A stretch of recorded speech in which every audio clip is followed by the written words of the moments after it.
Urdu audio books .com پر آپ سن رہے ہیں سیرت سرور عالم صلی اللہ علیہ وآلہ وسلم، جلد اول، تالیف مولانا سید ابوالعلا مودودی، آواز وجیح احمد صدیقی، پروڈیوسر اظہر نیاز۔ باب 17، فصل 6، واقع اصحاب الخدود کے عینی شاہد۔ 6 صدی عیسوی کی متعدد تحریرات میں اصحاب الخدود کے اس واقعے کی تفصیلات بیان ہوئی ہیں، جن میں سے بعض عین زمانہ حادثہ کی لکھی ہوئی ہیں اور عینی شاہدوں سے سن کر لکھی گئی ہیں۔ ان میں سے 3 کتابوں کے مصنف اس واقعے کے ہم عصر ہیں، ایک پروکوپیوس، دوسرا کوسماس انڈیکو پلیوسٹس جو نجاشی ایلسوبان کے حکم سے اس زمانے میں بطلیموس کی یونانی کتابوں کا ترجمہ کر رہا تھا اور حبش کے ساحلی شہر ایڈولس میں مقیم تھا۔ تیسرا یوہنس ملالا، جس سے بعد کے متعدد مورخین نے اس واقعے کو نقل کیا ہے۔ اس کے بعد یوہنس افسوسی متوفی 585 عیسوی نے اپنی تاریخ کنیسہ میں نصارہ نجران کی تعذیب کا قصہ اس واقعے کے معاصر راوی اسقف مار شمعون کے ایک خط سے نقل کیا ہے، جو اس نے دیر جبلہ کے رئیس کے نام لکھا تھا۔ مار شمعون نے اپنے خط میں یہ واقعہ ان اہل یمن کے آنکھوں دیکھے بیان سے روایت کیا ہے جو اس موقع پر موجود تھے۔ یہ خط 1881 میں روم سے اور 1890 میں شہدائے مسیحیت کے حالات کے سلسلے میں شائع ہوا ہے۔ یعقوبی بطریق، ڈایونیسیس اور زکریا میٹائلن نے اپنی سریانی تاریخوں میں بھی اس واقعے کو نقل کیا ہے۔ یعقوب سروجی کی کتاب درباب نصارہ نجران میں بھی یہ ذکر موجود ہے۔ الرحا کے اسقف پولس نے نجران کے ہلاک شدگان کا مرثیہ لکھا، جو اب بھی دستیاب ہے۔ سریانی زبان کی تصنیف الحمیرین کا انگریزی ترجمہ بک آف ہیمیاریٹس 1924 میں لندن سے شائع ہوا ہے اور وہ مسلمان مورخین کے بیان کی تصدیق کرتا ہے۔ برٹش میوزیم میں اس عہد اور اس سے قریبی عہد کے کچھ حبشی مخطوطات بھی موجود ہیں جو اس قصے کی تائید کرتے ہیں۔ فلیبی نے اپنے سفر نامے عربین ہائی لینڈز میں لکھا ہے کہ نجران کے لوگوں میں اب تک وہ جگہ معروف ہے جہاں اصحاب الخدود کا واقعہ پیش آیا تھا۔ خرق کے پاس ایک جگہ چٹانوں میں کھدی ہوئی ہے، کچھ تصویریں پائی جاتی ہیں، اور کعبہ نجران جس جگہ واقع تھا اس کو بھی آج کل کے اہل نجران جانتے ہیں۔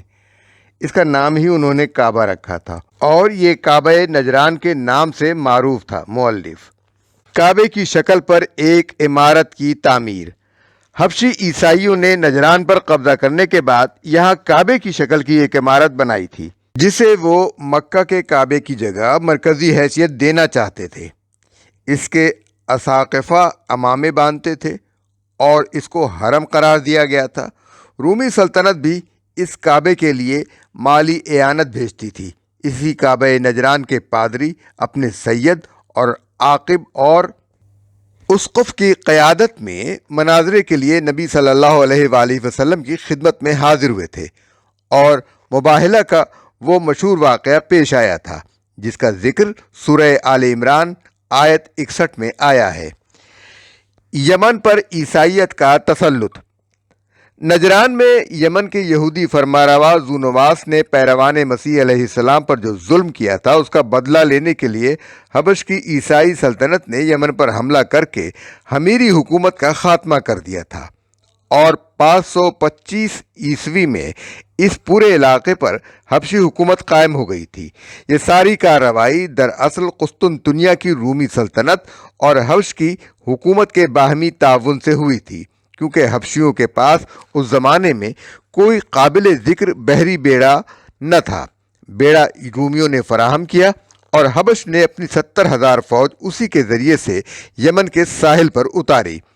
آگے کے معاملات سمجھنے کے لیے یہ بات ابتدا ہی میں جان لینی چاہیے کہ یہ سب کچھ محض مذہبی جذبے سے نہیں ہوا تھا، بلکہ اس کے پیچھے معاشی و سیاسی اغراض بھی کام کر رہی تھیں۔ بلکہ غالباً وہی اس کی اصل محرک تھی، اور عیسائی مظلومین کے خون کا انتقام ایک بہانے سے زیادہ کچھ نہ تھا۔ رومی سلطنت جب سے مصر و شام پر قابض ہوئی تھی، اسی وقت سے اس کی یہ کوشش تھی کہ مشرقی افریقہ، ہندوستان، انڈونیشیا وغیرہ ممالک اور رومی مقبوضات کے درمیان جس تجارت پر عرب صدیوں سے قابض چلے آ رہے تھے، اسے عربوں کے قبضے سے نکال کر وہ خود اپنے قبضے میں لے لے، تاکہ اس کے منافع پورے کے پورے اسی کو حاصل ہوں اور عرب تاجروں کا واسطہ درمیان سے ہٹ جائے۔ اس مقصد کے لیے 24 یا 25 قبل مسیح میں قیصر آگسٹس نے ایک بڑی فوج رومی جنرل ایلیسس گالوس کی قیادت میں عرب کے مغربی ساحل پر اتار دی تھی، تاکہ وہ اس بری راستے پر قابض ہو جائے جو جنوبی عرب سے شام کی طرف جاتا تھا۔ لیکن عرب کے شدید جغرافی حالات نے اس مہم کو ناکام کر دیا۔ اس کے بعد رومی اپنا جنگی بحری بیڑا بحر احمر میں لے آئے، اور انہوں نے عربوں کی اس تجارت کو ختم کر دیا جو وہ سمندر کے راستے کرتے تھے، اور صرف بری راستہ ان کے لیے باقی رہ گیا۔ اسی بری راستے کو قبضے میں لینے کے لیے انہوں نے حبش کی عیسائی حکومت سے گٹھ جوڑ کیا اور بحری بیڑے سے اس کی مدد کر کے اس کو یمن پر قابض کرا دیا۔ ابرہہ یمن کا فرما روا کیسے بنا؟ یمن پر جو حبشی فوج حملہ آور ہوئی تھی، اس کے متعلق عرب مورخین کے بیانات مختلف ہیں۔ حافظ ابن کثیر نے لکھا ہے کہ وہ 2 امیروں کی قیادت میں تھی، ایک اریات، دوسرا ابرہہ، اور محمد بن اسحاق کی روایت ہے کہ اس فوج کا امیر اریات تھا اور ابرہہ اس میں شامل تھا۔ پھر دونوں اس بات پر متفق ہیں کہ ابرہہ اور اریات باہم لڑ پڑے۔ مقابلے میں اریات مارا گیا، ابرہہ ملک پر قابض ہو گیا، اور پھر اس نے شاہ حبش کو اس بات پر راضی کر لیا کہ وہ اسی کو یمن پر اپنا نائب مقرر کر دے۔ اس کے برعکس یونانی اور سریانی مورخین کا بیان ہے کہ فتح یمن کے بعد جب حبشیوں نے مزاحمت کرنے والے یمنی سرداروں کو ایک ایک کر کے قتل کرنا شروع کیا، تو ان میں سے ایک سردار السمی فاعو، جسے یونانی مورخین ایسیم فیوس لکھتے ہیں، اس نے حبشیوں کی اطاعت قبول کر کے اور جزیہ ادا کرنے کا عہد کر کے شاہ حبش سے یمن کی گورنری کا پروانہ حاصل کر لیا، لیکن حبشی فوج نے اس کے خلاف بغاوت کر دی اور ابرہہ کو اس کی جگہ گورنر بنا دیا۔ یہ شخص حبش کی بندرگاہ اودلیس کے ایک یونانی تاجر کا غلام تھا، جو اپنی ہوشیاری سے یمن پر قبضہ کرنے والی حبشی فوج میں بڑا اثر و رسوخ حاصل کر گیا تھا۔ شاہ حبش نے اس کی سرکوبی کے لیے جو فوجیں بھیجیں، وہ یا اس سے مل گئیں یا اس نے ان کو شکست دے دی۔ آخر کار شاہ حبش کے مرنے کے بعد اس کے جانشین نے اس کو یمن پر اپنا نائب السلطنت تسلیم کر لیا۔ یونانی مورخین اس کو ابرامس اور سریانی مورخین ابراہام لکھتے ہیں۔ ابرہہ غالباً اسی کا حبشی تلفظ ہے، کیونکہ عربی میں تو اس کا تلفظ ابراہیم ہے۔ یہ شخص رفتہ رفتہ یمن کا خود مختار بادشاہ بن گیا، مگر برائے نام اس نے شاہ حبش کی بالادستی تسلیم کر رکھی تھی اور اپنے آپ کو مفضل الملک نائب شاہ لکھتا تھا۔ اس نے جو اثر و رسوخ حاصل کر لیا تھا، اس کا اندازہ اس امر سے کیا جا سکتا ہے کہ جب 543 عیسوی میں وہ سد معرب کی مرمت سے فارغ ہوا تو اس نے ایک عظیم الشان جشن منایا، جس میں قیصر روم، شاہ ایران، شاہ ہیرا اور شاہ غسان کے سفراء شریک ہوئے۔ اس کا مفصل تذکرہ اس کتبے میں درج ہے جو ابرہہ نے سد معرب پر لگایا تھا۔ یہ کتبہ آج بھی موجود ہے اور گلیسر نے اس کو نقل کیا ہے۔ اہل عرب پر سیاسی، تجارتی اور مذہبی تسلط کی مہم۔ یمن میں پوری طرح اپنا اقتدار مضبوط کر لینے کے بعد ابرہہ نے اس مقصد کے لیے کام شروع کر دیا جو اس مہم کی ابتدا سے رومی سلطنت اور اس کے حلیف حبشی عیسائیوں کے پیش نظر تھا، یعنی ایک طرف عرب میں عیسائیت پھیلانا، دوسری طرف اس تجارت پر قبضہ کرنا جو بلاد مشرق اور رومی مقبوضات کے درمیان عربوں کے ذریعے سے ہوتی تھی۔ یہ ضرورت اس بنا پر اور بڑھ گئی تھی کہ ایران کی ساسانی سلطنت کے ساتھ روم کی کشمکش اقتدار نے بلاد مشرق سے رومی تجارت کے دوسرے تمام راستے بند کر دیے۔ ابرہہ نے اس مقصد کے لیے یمن کے دارالسلطنت صنعاء میں ایک عظیم الشان کلیسا تعمیر کرایا، جس کا ذکر عرب مورخین نے القیلس یا القیلس یا القلیس کے نام سے کیا ہے۔ یہ یونانی لفظ ایکلیسیا کا معرب ہے اور اردو کا لفظ کلیسا بھی اسی یونانی لفظ سے ماخوذ ہے۔ محمد بن اسحاق کی روایت ہے کہ اس کام کی تکمیل کے بعد اس نے شاہ حبش کو لکھا کہ میں عربوں کا حج کعبے سے اس کلیسا کی طرف موڑے بغیر نہ رہوں گا۔ یمن پر سیاسی اقتدار حاصل کرنے کے بعد عیسائیوں کی مسلسل یہ کوشش رہی ہے کہ کعبے کے مقابلے میں ایک دوسرا کعبہ بنائیں اور عرب میں اس کی مرکزیت قائم کر دیں۔ چنانچہ انہوں نے نجران میں بھی ایک کعبہ بنایا تھا، جس کا ذکر ہم اس سے پہلے کر چکے ہیں۔ مؤلف ابن کثیر نے لکھا ہے کہ اس نے یمن میں علل اعلان اپنے اس ارادے کا اظہار کیا اور اس کی منادی کرا دی۔ اس کی اس حرکت کا مقصد ہمارے نزدیک یہ تھا کہ عربوں کو غصہ دلائے تاکہ وہ کوئی ایسی کارروائی کریں جس سے اس کو مکہ پر حملہ کرنے اور کعبے کو منہدم کر دینے کا بہانہ مل جائے۔ محمد بن اسحاق کا بیان ہے کہ اس کے اس اعلان پر غضبناک ہو کر ایک عرب نے کسی نہ کسی طرح کلیسا میں گھس کر رفع حاجت کر ڈالی۔ ابن کثیر کہتے ہیں کہ یہ فعل ایک قریشی نے کیا تھا، اور مقاتل بن سلیمان کی روایت ہے کہ قریش کے بعض نوجوانوں نے جا کر اس کلیسا میں آگ لگا دی تھی۔ ان میں سے کوئی واقعہ بھی اگر پیش آیا ہو تو کوئی قابل تعجب امر نہیں ہے، کیونکہ ابرہہ کا یہ اعلان یقیناً سخت اشتعال انگیز تھا اور قدیم جاہلیت کے دور میں اس پر کسی عرب یا قریشی کا یا چند نوجوانوں کا مشتعل ہو کر کلیسا کو گندا کر دینا یا اس میں آگ لگا دینا کوئی ناقابل فہم بات نہیں ہے۔ لیکن یہ بھی کچھ بعید نہیں کہ ابرہہ نے خود اپنے کسی آدمی سے خفیہ طور پر ایسی کوئی حرکت کرائی ہو تاکہ اسے مکے پر چڑھائی کرنے کا بہانہ مل جائے اور اس طرح وہ قریش کو تباہ اور تمام اہل عرب کو مرعوب کر کے اپنے دونوں مقصد حاصل کر لے۔ بہرحال دونوں صورتوں میں سے جو صورت بھی ہو، جب ابرہہ کے پاس یہ رپورٹ پہنچی کہ کعبے کے معتقدین نے اس کے کلیسا کی یہ توہین کی ہے، تو اس نے قسم کھائی کہ میں اس وقت تک چین نہ لوں گا جب تک کعبے کو ڈھا نہ دوں۔ مکہ پر ابرہہ کی لشکر کشی۔ اس کے بعد وہ 570 یا 571 میں 60,000 فوج اور 13 ہاتھی اور بروایت بعض 9 ہاتھی لے کر مکہ کی طرف روانہ ہوا۔ راستے میں پہلے یمن کے ایک سردار ذو نفر نے عربوں کا ایک لشکر جمع کر کے اس کی مزاحمت کی، مگر وہ شکست کھا کر گرفتار ہو گیا۔ پھر خثعم کے علاقے میں ایک عرب سردار نفیل بن حبیب خثمی اپنے قبیلے کو لے کر مقابلے پر آیا، مگر وہ بھی شکست کھا کر گرفتار ہو گیا اور اس نے اپنی جان بچانے کے لیے بدرقے کی خدمت انجام دینا قبول کر لیا۔ طائف کے قریب پہنچا تو بنی ثقیف نے محسوس کیا کہ اتنی بڑی طاقت کا وہ مقابلہ نہ کر سکیں گے اور ان کو خطرہ لاحق ہوا کہیں وہ اس کے معبود لات کا مندر بھی تباہ نہ کر دے۔ چنانچہ ان کا سردار مسعود ایک وفد لے کر ابرہہ سے ملا اور اس نے کہا کہ ہمارا بت کدہ وہ معبد نہیں ہے جسے آپ ڈھانے آئے ہیں، وہ تو مکہ میں ہے، اس لیے آپ ہمارے معبد کو چھوڑ دیں، ہم مکہ کا راستہ بتانے کے لیے آپ کو بدرقہ فراہم کیے دیتے ہیں۔ ابرہہ نے یہ بات قبول کر لی اور بنی ثقیف نے ابو رغال نامی ایک آدمی کو اس کے ساتھ کر دیا۔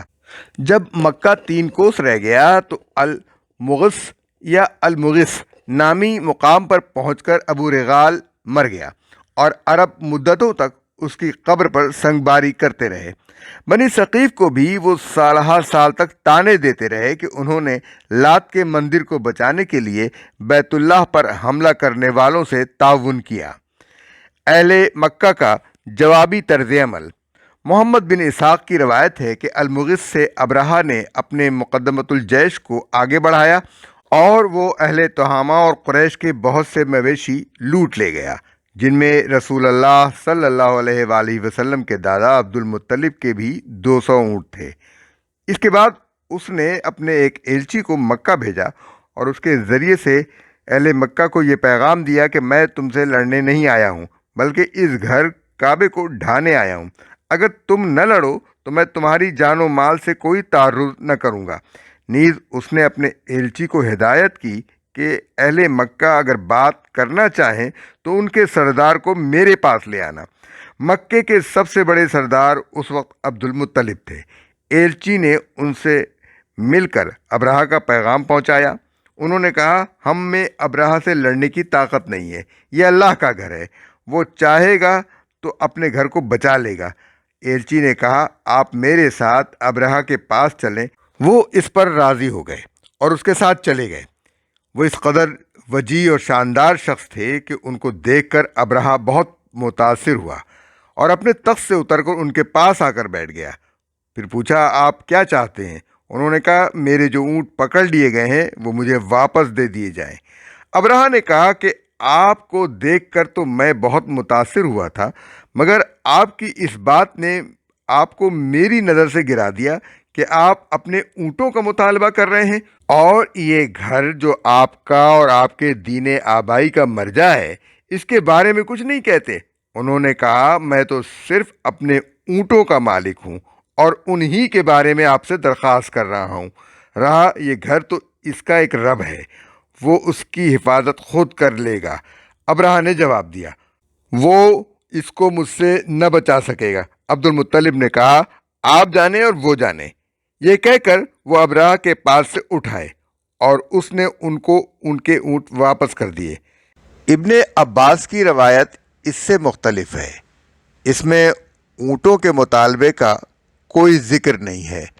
عبد بن حمید، ابن المنذر، ابن مردویہ، حاکم، ابو نعیم اور بہیقی نے ان سے جو روایات نقل کی ہیں ان میں وہ بیان کرتے ہیں کہ جب ابرہہ الصفاح کے مقام پر پہنچا جو عرفات اور طائف کے پہاڑوں کے درمیان حدود حرم کے قریب واقع ہے، تو عبد المطلب خود اس کے پاس گئے اور اس سے کہا، آپ کو یہاں تک آنے کی کیا ضرورت تھی؟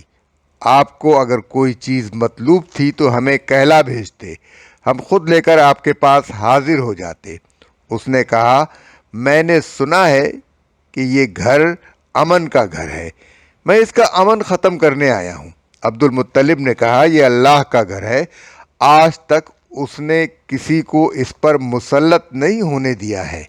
ابرہہ نے جواب دیا، ہم اسے منہدم کیے بغیر نہ پلٹیں گے۔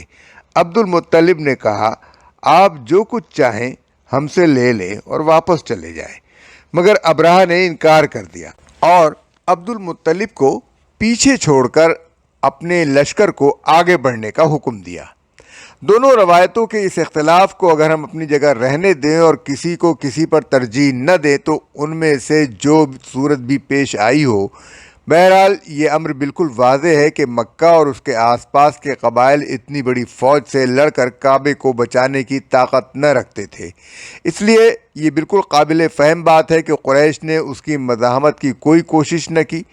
قریش کے لوگ تو جنگ احزاب کے موقع پر مشرک اور یہودی قبائل کو ملا کر زیادہ سے زیادہ 10-12 ہزار کی جمعیت فراہم کر سکے تھے، وہ 60 ہزار کی فوج کا مقابلہ کیسے کر سکتے تھے؟ محمد بن اسحاق بیان کرتے ہیں کہ ابرہہ کی لشکرگاہ سے واپس آ کر عبد المطلب نے قریش والوں سے کہا، اپنے بال بچوں کو لے کر پہاڑوں میں چلے جائیں تاکہ ان کا قتل عام نہ ہو جائے۔ پھر وہ اور قریش کے چند سردار حرم میں حاضر ہوئے اور کعبے کے دروازے کا کنڈا پکڑ کر انہوں نے اللہ تعالیٰ سے دعائیں مانگی کہ وہ اپنے گھر اور اس کے خادموں کی حفاظت فرمائے۔ اس وقت خانہ کعبہ میں 360 بت موجود تھے، مگر یہ لوگ اس نازک گھڑی میں ان سب کو بھول گئے اور انہوں نے صرف اللہ کے آگے دست سوال پھیلایا۔ ان کی جو دعائیں تاریخوں میں منقول ہوئی ہیں ان میں اللہ واحد کے سوا کسی دوسرے کا نام تک نہیں پایا جاتا۔ ابن ہشام نے سیرت میں عبد المطلب کے جو اشعار نقل کیے ہیں وہ یہ ہیں، خدایا بندہ اپنے گھر کی حفاظت کرتا ہے، تو بھی اپنے گھر کی حفاظت فرما۔ کل ان کی صلیب اور ان کی تدبیر تیری تدبیر کے مقابلے میں غالب نہ آنے پائے۔ اگر تو ان کو اور ہمارے قبلے کو اپنے حال پر چھوڑ دینا چاہتا ہے تو جو تو چاہے کر۔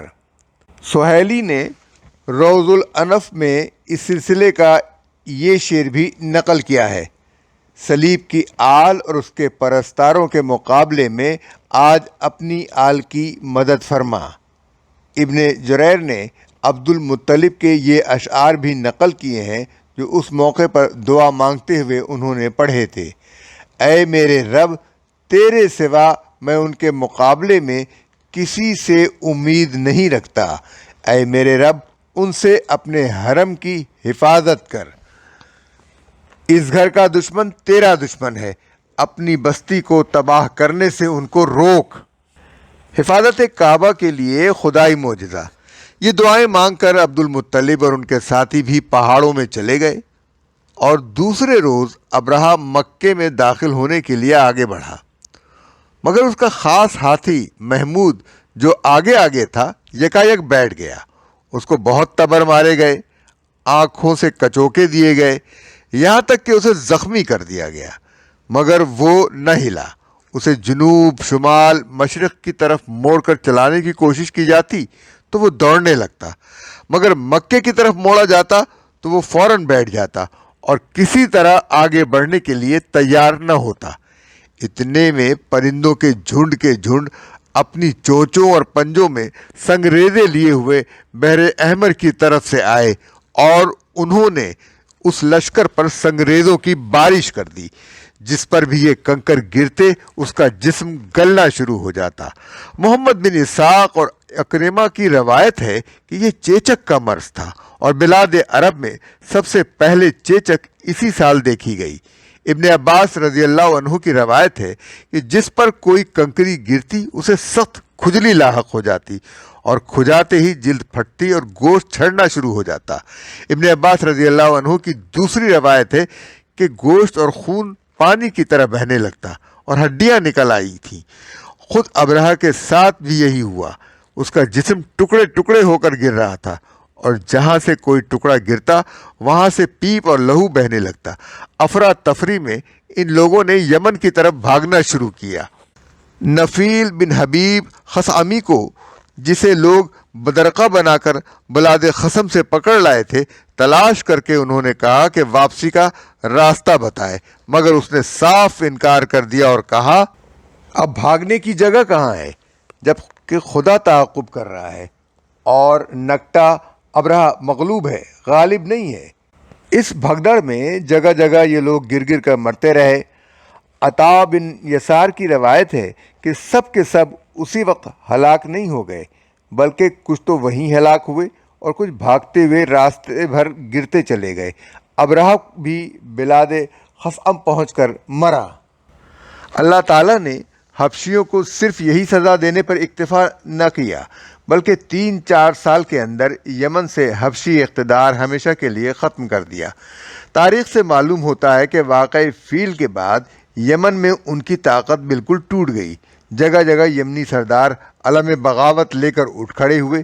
پھر ایک یمنی سردار سیف بن ذی یزن نے شاہ ایران سے فوجی مدد طلب کر لی اور ایران کی صرف 1000 فوج جو 6 جہازوں کے ساتھ آئی تھی حبشی حکومت کا خاتمہ کر دینے کے لیے کافی ہو گئی۔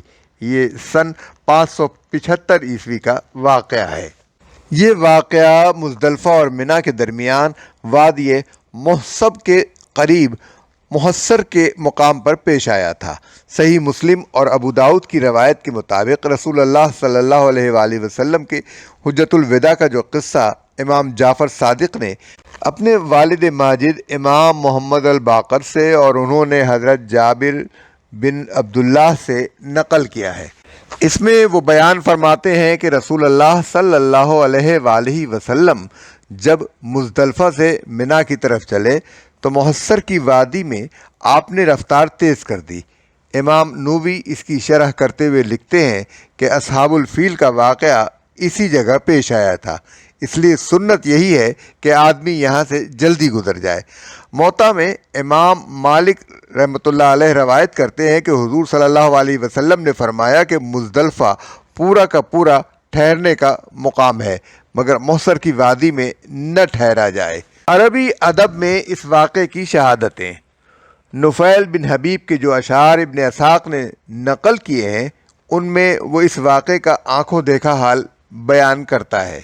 اے ردینہ، کاش تو دیکھتی اور تو نہیں دیکھ سکے گی جو کچھ ہم نے وادی محسب کے قریب دیکھا۔ میں نے اللہ کا شکر کیا جب میں نے پرندوں کو دیکھا، اور مجھے ڈر لگ رہا تھا کہ کہیں پتھر ہم پر نہ آ پڑیں۔ ان لوگوں میں سے ہر ایک نفیل کو ڈھونڈ رہا تھا، گویا کہ میرے اوپر حبشیوں کا کوئی قرض تھا۔ یہ اتنا بڑا واقعہ تھا جس کی تمام عرب میں شہرت ہو گئی، اور اس پر بہت سے شعراء نے قصائد کہے۔ ان قصائد میں یہ بات بالکل نمایاں ہے کہ سب نے اسے اللہ تعالیٰ کی قدرت کا اعجاز قرار دیا، اور کہیں اشارتاً و کنایتاً بھی یہ نہیں کہا کہ اس میں ان بتوں کا بھی کوئی دخل تھا جو کعبے میں پوجے جاتے تھے۔ مثال کے طور پر عبداللہ ابن زر بورہ کہتا ہے 60,000 تھے جو اپنی سرزمین کی طرف واپس نہ جا سکے، اور نہ واپس ہونے کے بعد ان کا بیمار ابرہہ زندہ رہا۔ یہاں ان سے پہلے عاد اور جرہم تھے، اور اللہ بندوں کے اوپر موجود ہے جو اسے قائم رکھے ہوئے ہے۔ ابو قبیس بن اسلط کہتا ہے اٹھو اور اپنے رب کی عبادت کرو، اور مکہ و منا کی پہاڑیوں کے درمیان بیت اللہ کے کونوں کو مسح کرو۔ جب عرش والے کی مدد تمہیں پہنچی تو اس بادشاہ کے لشکروں نے ان لوگوں کو اس حال میں پھیر دیا کہ کوئی خاک میں پڑا تھا اور کوئی سنگسار کیا ہوا تھا۔ اس کے متعلق چند اہم روایتیں یہی نہیں بلکہ حضرت ام ہانی رضی اللہ عنہا اور حضرت زبیر بن العوام رضی اللہ عنہ کی روایت ہے کہ رسول اللہ صلی اللہ علیہ وآلہ وسلم نے فرمایا، قریش نے 10 سال اور بروایت بعد 7 سال تک اللہ وحدہ لا شریک کے سوا کسی کی عبادت نہ کی۔ ام ہانی کی روایت امام بخاری رحمۃ اللہ علیہ نے اپنی تاریخ میں، اور طبرانی، حاکم، ابن مردویہ اور بہیقی نے اپنی کتب حدیث میں نقل کی ہے۔ حضرت زبیر رضی اللہ عنہ کا بیان طبرانی اور ابن مردویہ اور ابن عساکر نے روایت کیا ہے، اور اس کی تائید مزید حضرت سعید بن المسیب رضی اللہ عنہ کی اس مرسل روایت سے ہوتی ہے جو خطیب بغدادی نے اپنی تاریخ میں درج کی ہے۔ حضور صلی اللہ علیہ وآلہ وسلم کی ولادت مبارکہ جس سال یہ واقعہ پیش آیا، اہل عرب اسے عام الفیل، ہاتھیوں کا سال کہتے ہیں، اور اسی سال رسول اللہ صلی اللہ علیہ وآلہ وسلم کی ولادت مبارکہ ہوئی۔ محدثین اور مورخین کا اس بات پر قریب اتفاق ہے کہ اصحاب الفیل کا واقعہ محرم میں پیش آیا، اور حضور صلی اللہ علیہ وسلم کی ولادت ربیع الاول میں ہوئی تھی۔ اکثریت یہ کہتی ہے کہ آپ کی ولادت واقع فیل کے 50 دن بعد ہوئی۔ قرآن میں اس واقعے کا اجمالی تذکرہ کیوں کیا گیا؟ جو تاریخی تفصیلات اوپر درج کی گئی ہیں ان کو نگاہ میں رکھ کر سورہ فیل پر غور کیا جائے تو یہ بات اچھی طرح سمجھ میں آ جاتی ہے کہ اس سورہ میں اس قدر اختصار کے ساتھ صرف اصحاب الفیل پر اللہ تعالیٰ کے عذاب کا ذکر کر دینے پر کیوں اکتفا کیا گیا ہے۔ واقعہ کچھ بہت پرانا نہ تھا، مکے کا بچہ اس کو جانتا تھا، عرب کے لوگ عام طور پر اس سے واقف تھے۔ تمام اہل عرب اس بات کے قائل تھے کہ ابرہہ کے اس حملے سے کعبے کی حفاظت کسی دیوی یا دیوتا نے نہیں بلکہ اللہ تعالیٰ نے کی تھی۔ اللہ ہی سے قریش کے سرداروں نے مدد کے لیے دعائیں مانگی تھیں، اور چند سال تک قریش کے لوگ اس واقعے سے اس قدر متاثر رہے تھے کہ انہوں نے اللہ کے سوا کسی کی عبادت نہ کی تھی۔ اس لیے سورہ فیل میں ان تفصیلات کے ذکر کی حاجت نہ تھی، بلکہ صرف اس واقعے کو یاد دلانا کافی تھا تاکہ قریش کے لوگ خصوصاً اور اہل عرب عموماً اپنے دلوں میں اس بات پر غور کریں کہ محمد صلی اللہ علیہ وآلہ وسلم جس چیز کی طرف دعوت دے رہے ہیں وہ آخر اس کے سوا اور کیا ہے کہ تمام معبودوں کو چھوڑ کر صرف اللہ وحدہ لا شریک کی عبادت کی جائے۔ نیز وہ یہ بھی سوچ لیں کہ اگر اس دعوت حق کو دبانے کے لیے انہوں نے زور زبردستی سے کام لیا تو جس عذاب نے اصحاب الفیل کا تہس نہس کیا تھا اسی کے غضب میں وہ گرفتار ہوں گے۔